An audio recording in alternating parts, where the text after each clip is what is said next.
अस्सलाम वालेकुम friends, I hope you are will be fine. तो आज का जो हमारा टॉपिक है वो है फ्रांसिस बेकन की एक बहुत इंपॉर्टेंट पोएम ऑफ स्टडीज़। यानी आज हम बात करेंगे ऑफ स्टडीज़ के बारे में। तो ऑफ स्टडीज़ बेसिकली ये पब्लिश हुई थी 1597 में। तो इसके अगर बेसिक थीम्स की बात करें तो बेसिकली ये स्टडी के बारे में है।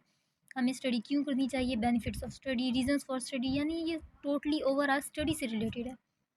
तो तो चलें इसे स्टार्ट करते हैं और इसे समझने की कोशिश करते हैं।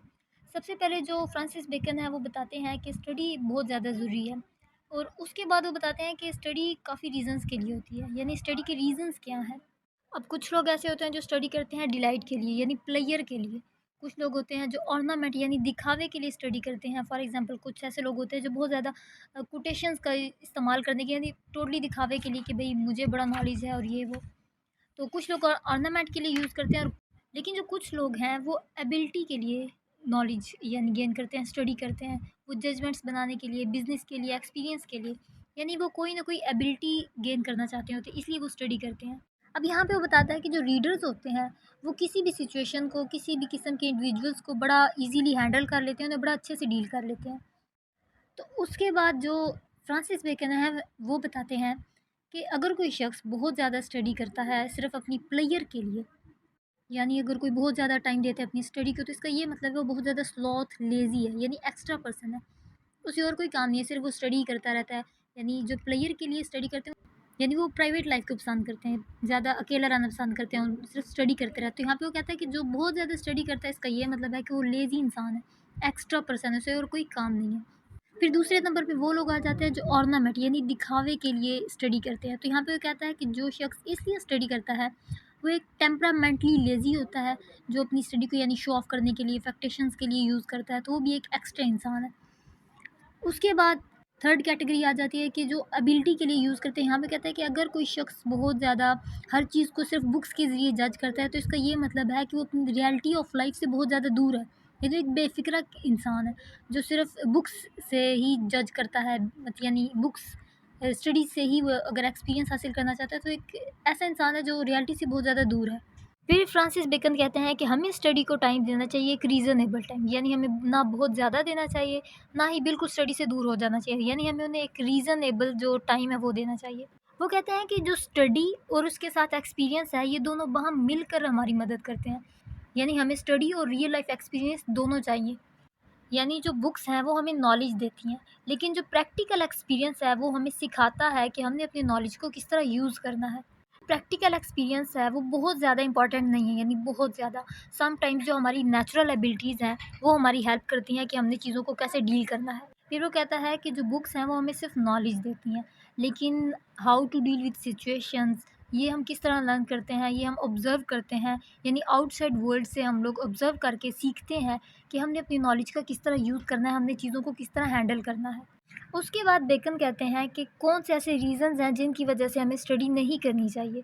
ऐसे वो कौन सी रीज़न है, तो सबसे पहले वो कहता है कि फॉर कंट्राडिक्ट, यानी हमें कंपैरिजन करने के लिए स्टडी नहीं करनी चाहिए कि हम हमेशा लोगों को मतलब कंट्राडिक्ट ही करते रहें, हम हर चीज़ को कंपेयर ही करते रहें, तो ये स्टडी ख़तरनाक हो सकती है। उसके बाद क्या वो कहता है कि फॉर कन्फ्यूड, यानी अगर आप इसलिए स्टडी करते हैं कि आप फ़लाँ को गलत साबित कर देंगे, तो ये भी मतलब इसलिए अगर ये रीज़न है तो फिर भी हमें स्टडी नहीं करनी चाहिए। उसके बाद वो कहता है कि never believe everything as it is in books, यानी बुक्स में जो कुछ भी है उन्हें एज इट इज़ बिलीव मत कर लिया करो। फिर वो कहता है कि इसलिए भी बिल्कुल आप स्टडी ना करें कि आप सिर्फ शो ऑफ कर सकें कि हमें जी कितना कुछ पता है, कितना नॉलेज है। यानी शो ऑफ करने के लिए भी आप स्टडी सिर्फ वो रीज़न ना रखें कि हमने सिर्फ शो ऑफ ही करना है। उसके बाद जो बेकन है वो हमें बताते हैं टाइप्स ऑफ बुक्स के। सबसे पहले उसने कहा है कि सम बुक्स आर टेस्टेड, यानी कुछ ऐसी बुक्स होती हैं जो सिर्फ टेस्ट करने के लिए होती हैं, ठीक है। यानी हम उनमें बहुत ज़्यादा मतलब उनको बहुत ज़्यादा टेंशन नहीं देते। Some books are tasted. उसके बाद वो कहता है कि सम बुक्स आर स्वेलोड, यानी उन्हें ज़्यादा केयरफुली नहीं पढ़ते, पढ़ते हैं लेकिन इतनी ज़्यादा तवज्जो नहीं देते, यानी not carefully. Some books are chewed and digest, यानी उन्हें हम बहुत ज़्यादा डीपली पढ़ते हैं, बहुत ज़्यादा हम उन्हें तवज्जो देते हैं, बहुत ज़्यादा यानी तवज्जो के साथ हम उन्हें पढ़ते हैं। कुछ बुक्स ऐसी होती हैं जिन्हें हम सिर्फ पार्ट्स में पढ़ते हैं। कुछ बुक्स हम लोग क्यूरियोसिटी के लिए पढ़ते हैं, जैसे हॉरर बुक्स हो गई या कोई डाइजेस्ट वगैरह हो गई, तो क्यूरियोसिटी के लिए कि आप कोई चीज़ जानना चाहते हैं। उसके बाद कुछ ऐसी बुक्स होती हैं जो हम लोग फुल अटेंशन के साथ पढ़ते हैं। और कुछ बुक्स ऐसी होती हैं जो हम दूसरों से पढ़ते हैं, रीड फ्रॉम अदर्स, यानी हम उनकी सिर्फ समरीज़ वगैरह सुनते हैं। तो जैसे ये लिटरेचर के स्टूडेंट्स करते हैं लिटरेचर को पढ़ने के लिए, यानी कुछ ऐसी बुक्स होती हैं जिनकी हम लोग सिर्फ समरीज़ पढ़ते हैं, हम सुनते हैं उनकी समरीज़। लेकिन जो समरीज़ होती हैं वो तो टेस्टलेस होती हैं, तो उनका तो इतना मज़ा नहीं आता पढ़ने का। लेकिन जो फुल टेक्स्ट होता है, यानी अगर हम लिटरेचर की बात करें तो फुल टेक्स्ट पढ़ने में ज़्यादा मज़ा आता है। उसके बाद वो बताता है कि बेनिफिट्स ऑफ स्टडी। जो स्टडी होती है, यानी जो बुक रीडिंग होती है, वो मैन को डेवलप करती है, वो एक इंसान की पर्सनैलिटी को डेवलप करती है। इसके अलावा जो राइटिंग होती है वो आपको परफेक्ट बनाती है। अगर एक ऐसा शख्स है जिसको राइटिंग पसंद नहीं है, तो उसके लिए ये ज़रूरी है कि वो अपनी जो मेमोरी उसे शार्प रखे। यहाँ पे वो बता रहा है, टिप्स दे रहा है कि अगर आपको मतलब लिखना नहीं पसंद, तो आपके लिए ज़रूरी है कि आप इंटेलिजेंट हो, आप हर चीज़ को बहुत अच्छे से याद करते हो। उसके बाद वो कहता है कि अगर एक इंसान साइलेंट नेचर का है, तो उसे इतनी सेंस होनी चाहिए कि जब वो बोले तो वो मैच्योर बोले, यानी ऐसी बात बोले, यानी जैसे कहते हैं ना कि थोड़े से लफ्ज़ों में सारी बात समझा देना, तो उसे ऐसा होना चाहिए। अगर वो ज़्यादा उसे बोलना पसंद नहीं है या अगर वो खामोश तबीयत है तो।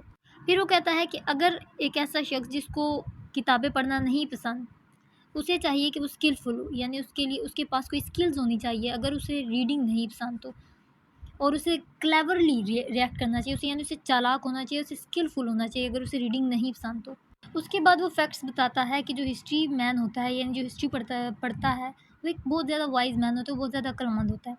उसके बाद वो बताता है कि जो शख्स पोइट्री पढ़ता है वो बहुत ज़्यादा क्लेवर होता है और वो इमेजिनेटिव पर्सनैलिटी होती है उसकी। उसके बाद जो मैथमेटिक्स में बहुत ज़्यादा दिलचस्पी रखता है वो इंटेलेक्चुअल होते हैं।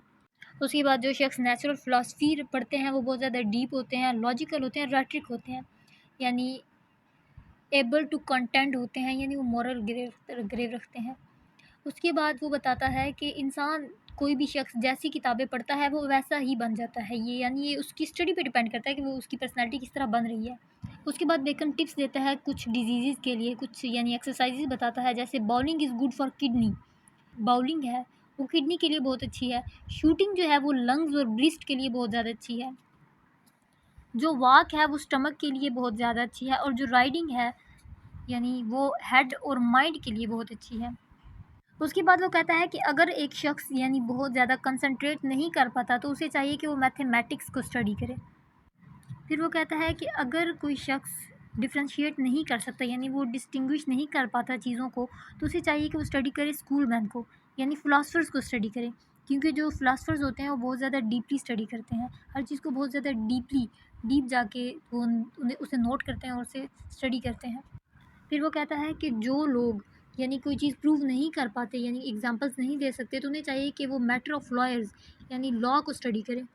तो ये था हमारा आज का लेक्चर। आई होप आपको इसकी समझ आई होगी। अगर वीडियो पसंद आई तो इसे लाइक और सब्सक्राइब ज़रूर कीजिएगा। अगली वीडियो तक के लिए अल्लाह हाफ़िज़।